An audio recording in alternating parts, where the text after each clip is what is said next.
മൂന്ന് ചിത്രങ്ങളുടെ official OTT release അപ്ഡേഷനാണ് ഇന്നൊരു വീഡിയോ ഭാഗത്ത് ആദ്യമായി അറിയിക്കുന്നത്. ചാക്കോച്ചൻ, ജഗദീഷ്, പ്രിയാമണി, വിശാഖ് നായർ എന്നൊക്കെ പ്രധാന കഥാപാത്രങ്ങളായ ചിത്രമായിരുന്നു ഓഫീസർ ഓൺ ഡ്യൂട്ടി. ചിത്രത്തിന് അത്യാവശ്യം മികച്ചൊരു അഭിപ്രായം സ്വന്തമാക്കാൻ വേണ്ടി സാധിച്ചിട്ടുണ്ടായിരുന്നു. ഫൈനലി ഓഫീസർ ഓൺ ഡ്യൂട്ടി എന്ന ചിത്രം ഈ വരുന്ന മാർച്ച് 20 നെറ്റ്ഫ്ലിക്സ് എന്ന OTT പ്ലാറ്റ്ഫോമിലൂടെ OTT റിലീസ് ചെയ്യുമെന്ന് കൺഫേം ആക്കിയിട്ടുണ്ട്.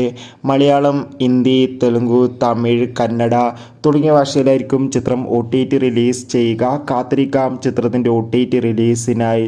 അടുത്തൊരു അപ്ഡേഷനാണ് സൗബിൻ, ഒപ്പം തന്നെ ബേസിൽ ജോസഫ്, ചെമ്പൻ വിനോദ് എന്നൊക്കെ പ്രധാന കഥാപാത്രങ്ങളായ ചിത്രമായിരുന്നു പ്രാവിൻകൂട്ട് ഷാപ്പ്. ചിത്രം ഈ വരുന്ന ഏപ്രിൽ മാസം 11 ആയിരിക്കും സോണി ലീവ് എന്ന OTT പ്ലാറ്റ്ഫോമിലൂടെ OTT റിലീസ് ചെയ്യുക. അർജുൻ അശോകൻ, മഹിമ നമ്പ്യാർ, മാത്യൂസ് എന്നൊക്കെ പ്രധാന കഥാപാത്രങ്ങളായ ബ്രൊമാൻസ് എന്ന ചിത്രം ഉടൻ തന്നെ ജിയോ ഹോട്ട്സ്റ്റാറിലൂടെയോ ആമസോൺ പ്രൈം വീഡിയോസിലൂടെയോ OTT റിലീസ് ചെയ്യുന്നൊരു അപ്ഡേഷനാണ് ലഭിച്ചിട്ടുള്ളത്.